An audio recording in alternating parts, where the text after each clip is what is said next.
Hi, and welcome back to Fantalk 10. Yeah, good old Fantalk 10. We're going to do a top 10 for you again.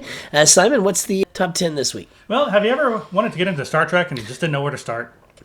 No, I watch all the Star Treks. Okay. If you have, you might be feeling kind of daunted, like, the Picard's out. Like, I want to kind of know what's going on, but there's 13 movies and 8 series spread across 33 seasons. There's hundreds upon hundreds of episodes to watch in all those movies. I just feel so overwhelmed by it, I don't know where to start. Well, here at Fantalk 10, we have the answers. We have the answers. So when your girlfriend says, I don't know where to start, you can be like, well, just watch this, and you'll know exactly what's going on. Now, this is 10 steps to become the ultimate Trekkie. You can stop at any point you want if you felt you've had enough, or you've decided that you're not interested in a particular series over the other, or watching into order you want to. This is just a guide to break you into the universe, which is actually one of the first big multiple shared universes that there was. Get you going. Start off on step number 1. The original series movies. There's actually a trilogy of series in the series of sorts. Wrath of Khan, Search for Spock, and Voyage Home, numbers 2, 3, and 4, which are actually a trilogy. They have the storyline that continues across all 3 of them. The 3 of them together are some of the best movies with the original series. The characters, the storylines are very accessible, very easy to get into. There's not much techno-babble in them. And especially the 4th one, Voyage Home, takes place in 1980s San Francisco, and it's a great way to see the series interacting and a lot of good personal growth, character growth, and you really get to know the characters by the end of watching the series. It gets you interested in the original characters without having to start off with the original series. Right, which is, by today's standards, very difficult to watch for the productions. The writing is still fantastic, but the production values are atrocious by today's standards. Yes. And you really need to have a good head of the Star Trek before you can go back and watch those with an open mind. And enjoy them. Yeah. Continuing on the first step, after you watch those 3, you go ahead and throw on Undiscovered Country, number 6, also a fantastic original series movie. Yes. For now, skip numbers 1 and 5 at all costs. Repeat, at all costs. You will not want to go back and watch any more Star Trek. Pick those up later on when you just are curious. The original series, by the way, Kirk and Spock, takes place in the 23rd century, about 300 years from now. Fire. Step number 2, The Next Generation. This is Picard, Worf, and cast. This takes place about 90 years after the original series, and there are 7 seasons of this show, which is very difficult to watch all at once or binge watch.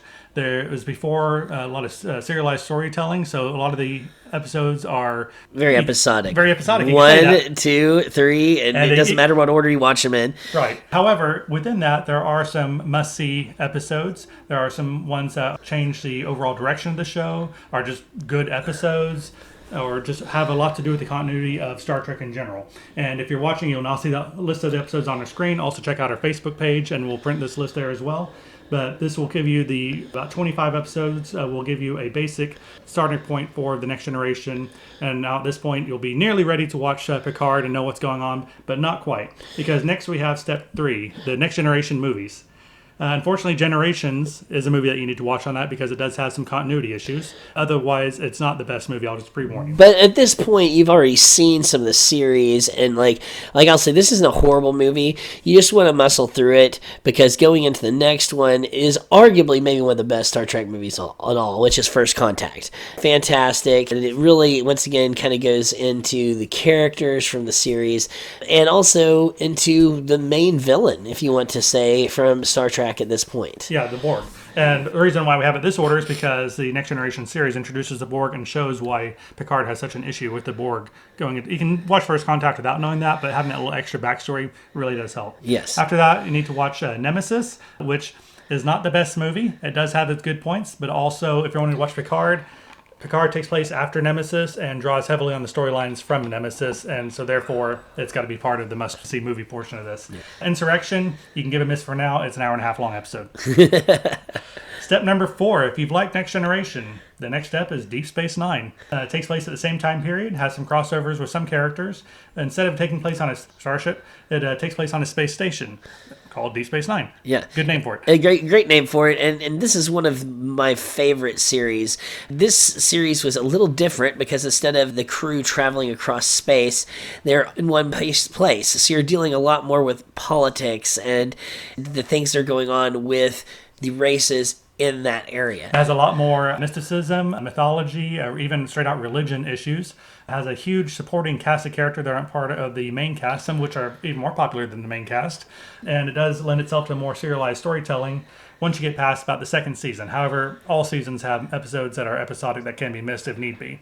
The second to last season especially have a huge war with another race. And so the list that we're showing you now is the basics of Deep Space Nine, but there's plenty more to delve into from there if you are liking what you're seeing and just want to expand out some more. This list is bigger than the Next Generation list because of the serialized nature of Deep Space Nine, and there's a lot more interconnectivity between them.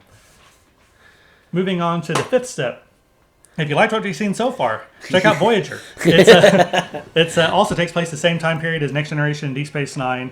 It doesn't have as many carryovers on the cast from those two because it's about a starship that gets kicked to the other side of the galaxy. Yeah, this is my second favorite, and sometimes it's my favorite. And between it and Deep Space Nine, it's a toss-up for me. But yeah, this series, they actually get, for whatever reason, I don't want to go too much into it, they get really far away from home, where it's going to take them years and years to get back. And it's about their travel through uncharted space, trying to make their way home. Right, and it starts off, I think the pilot is excellent, and then the first couple seasons are a little bit rockier. You can check out the list of episodes we have on the screen now. And then it picks up in the third and fourth season to, I think, some really strong storylines. They add some new characters, and I'm not going to give away the ending, but they deal with Borg and other issues and as they work their way towards home. Yeah. Coming in number 6, Enterprise. This takes place about 100 years before Kirk and Spock, but still in our future.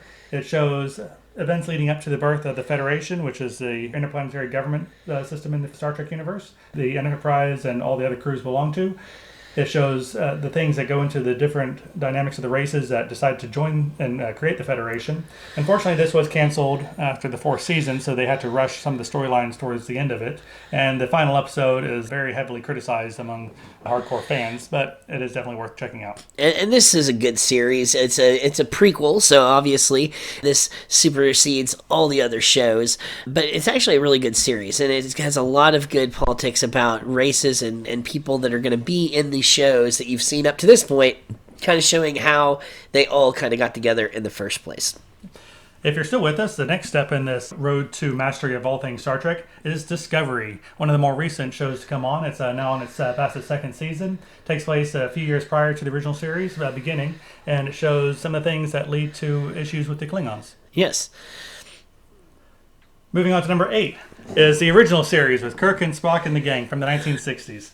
The episodes we have shown here are some of the best episodes of the short-lived series that was also canceled after its 3rd season, which led to massive fan write-ins, which ultimately led to the movies being started and then the series being continuing as a massive franchise that it is today. The ones that we listed are some very iconic and very well-written episodes, and you have to forgive the production values of the time, but if looking past that, they are solid science fiction writing. Number 9, the Reboot films, also known as the Kelvin timeline. Star Trek Into Darkness, and Star Trek Beyond. They're fine films on their own. And these are films that a lot of people have already seen. And so a lot of your fans, or people that are wanting to get into Star Trek, you've seen these movies and maybe you've been like, man, I kind of, this is probably going to be what got you checking out this list in the first place. It's like, I've seen these movies, but I kind of want more. But then you look at the whole collection of Star Trek and you're like, oh my gosh, how do I even get started? So the reason this is so far down my list is you either A, already seen these, or B, these aren't important to the overall storyline because this is a different timeline. Yeah. And you will see especially on Star Trek Into Darkness, they try and retread some of the same characters and storylines as before to different effect. I'll leave that up to critics to decide how they think about that. And then finally, the 10th step. If you liked everything so far, go back and check out the things you missed. There's plenty of episodes, plenty of little corners you can get into in each of the series that you might enjoy, different character arcs. There's different characters that are featured in across Next Generation, Deep Space Nine, and Voyager that our list might have only shown a glimpse of, but you might really like that character. Go back and check out more. And as a bonus, check out the animated series. 2 seasons, it is canon. Yeah. And there's if you're into Star Trek, you can go on and on. There's lots of books, there's lots of things to get involved with. So, but this is a good step-by-step to get you introduced to the show and get you on track to know what you're talking about when dealing with a superfan. All right, thanks for watching. Please remember to like and subscribe and check us out on Facebook and Twitter. Woohoo! Fantalk10! I protest. I am not a merry man. On the contrary.